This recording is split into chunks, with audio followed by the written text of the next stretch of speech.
7 years ago, people started talking in the field about cobalt. Cobalt's in the batteries. It's in the Congo. The conditions are horrible, and I had no idea. I never heard of this. So I started planning to take trips to get down there. And I took my first trip back in 2018. My plan was I thought I would try to lay the groundwork to do some academic research. And the things I saw there were so appalling. And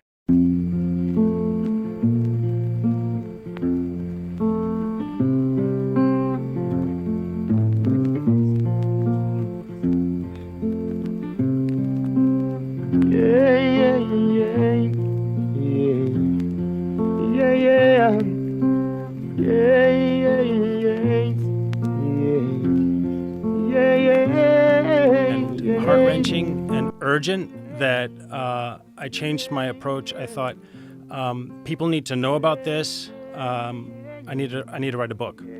And so I started planning more trips, and I just kept going back. And the reason this is important, Joe, and we can dig into this in more depth, throughout the whole history of slavery, I mean, I'm going back centuries, never in human history has there been more suffering that generated more profit and was linked to the lives of more people around the world, ever in history, than what's happening in the Congo right now. And the reason I say that is this. The cobalt that's being mined in the Congo is in every single lithium-ion rechargeable battery manufactured in the world today. Every smartphone, every tablet, every laptop, and crucially, every electric vehicle. So you and I, we can't function on a day-to-day basis without cobalt, and 3/4 of the supply is coming out of the Congo. And it's being mined in appalling, heart-wrenching, dangerous conditions. And so that's why people need to know, because by and large, the world doesn't know what's happening in the Congo. It's something that people sort of know peripherally, that, that they call them conflict minerals, and, they know that they're coming from an area of the world that's very poor, but I don't think people are aware of how horrible it is. There have been some documentaries that have been done on it, and they're all terrifying. Yeah, so conflict minerals was phase one, and that's actually not cobalt. What does it refer to, conflict minerals? So conflict minerals, also called the 3TG minerals, are tin, tungsten, tantalum, and gold. And those are in the eastern Congo. And that catastrophe started around the year 2000, late 1990s, 2000, shortly after the Rwandan genocide. The militias moved in, and the eastern Congo is sitting on some of the largest reserves in the world of those 3TG minerals, especially tantalum. And those are all used in microprocessors.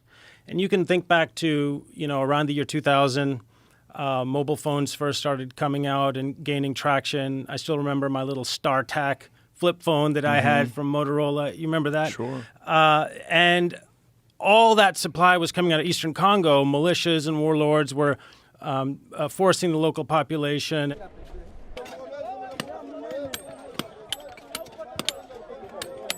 At gunpoint, machete point, to dig this stuff out, and it was flowing up into the formal supply chain, into mostly those first-generation cell phones.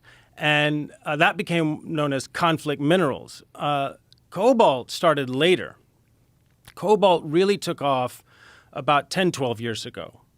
And it's in another part of the country, in the mining provinces in the southeast of the Congo. And cobalt took off because it was started to be used in lithium-ion batteries to maximize their charge and stability.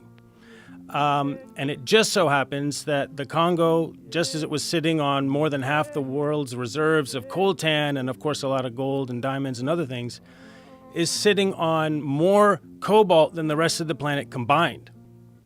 And it's in a small little patch of the Congo, southeastern corner, a part that used to be called Katanga. And before anybody knew what was happening, Chinese government, Chinese mining companies took control of almost all the big mines, and the local population has been displaced, is under duress, and they dig in absolutely subhuman, gut-wrenching conditions for $1 a day, feeding cobalt up the supply chain into all the phones, all the tablets, and especially electric cars. And we're looking at a video now. Jamie, what is this? The mines? This is video. So I think so. This is so crazy to see. This is the bottom of the supply chain of your iPhone, of your Tesla, of your Samsung. I mean, I'm just naming those companies. Right. It's all of them, right? All of them. We're not just picking on them. And here's what you need to know, Joe, about this video.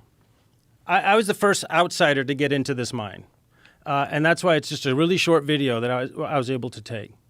This is an industrial cobalt mine where there's not supposed to be one artisanal miner. Now, that's the term used for people who are just digging by hand as opposed to tractors and excavators. There's not supposed to be one here. That's what the story is told at the top of the chain. This mine, and I can name it, it's called Shabara. There's not supposed to be one artisanal miner here, according to the consumer-facing tech companies and EV companies buying this cobalt. Lo and behold, I walk into this place, and this is what I see. There's more than 15,000 human beings crammed into that pit, digging by hand. And if you have sound, you hear the mallets, you hear the shouting, you hear the grunts. It's a massive humanity. You might expect to see a scene like this.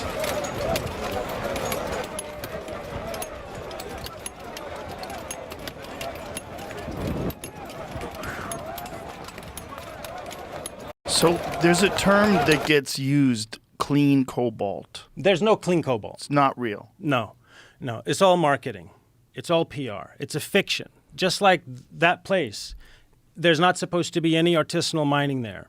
It's all done industrially. That's the story told at the top of the chain. And people assume, I mean the marketing teams at big tech and EV companies assume, well, who's going to go down there and actually walk into the place and grab a video that shows, no, it's actually all raw human force that is clanking that cobalt out of the ground. So there's no clean cobalt. There's not a single company on planet Earth that makes a device that has a rechargeable battery in it that can reliably and justifiably claim that their cobalt isn't coming from sources like that. And that's the truth that needs to get out there.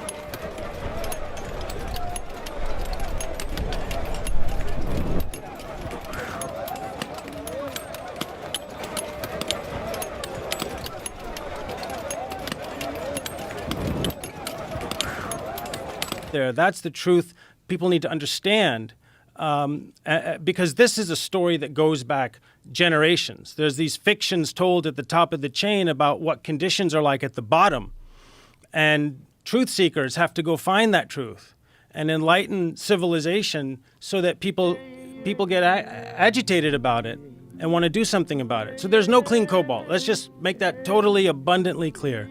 And anyone that claims otherwise is either peddling in falsehoods or is recklessly ignorant of the truth. Are there any industrialized cobalt mines that use machinery and don't use slavery and don't use child labor and don't use these people that live in unimaginable poverty? I've never seen one. And I've been to almost all the major industrial cobalt mines. Here's why I say that. Number one, they all or almost all will have scenes like that on them. Thousands of individuals clanking away for $1 or $2 a day, okay? They don't have safety equipment. All that stuff, that cobalt's toxic to breathe. And they're breathing it in all day. No masks. No filtration no systems. Gloves, half those guys are in flip-flops. All right? So almost all the industrial mines will have scenes like that. So that's number one.